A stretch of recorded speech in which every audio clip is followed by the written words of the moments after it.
रामकृष्ण हरी. यावर्षी भरपूर बरसात झाली, पाणी खूप पडले आणि अनेक व्यक्ती पाण्यामध्ये अनेक शेतकऱ्याचे शेतजमीन उद्ध्वस्त झाल्या, घर उद्ध्वस्त झाले, गाईचे गोठे उद्ध्वस्त झाले. मग त्यांनी आत्महत्या केली असं म्हणता येणार नाही.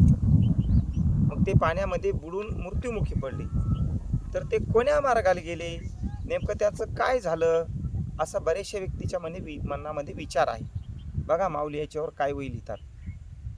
का बुडवून प्राण गेले, ते अर्धोदकी निमाले, हे म्हणो नये झाले दुर्मरणची.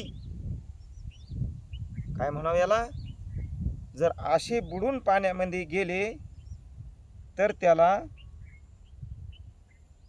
जलसमाधी घेतली असे म्हणता येणार नाही, तर त्यांचे ते अपघाताचेच मरण आहे असे म्हटले पाहिजे. त्याला अपघातीच मृत्यू आला असं म्हणावं लागेल. त्या आत्म्याचा उद्धार होणार नाही. त्याच्यासाठी त्याला उद्धाराचं साधनच करावं लागेल.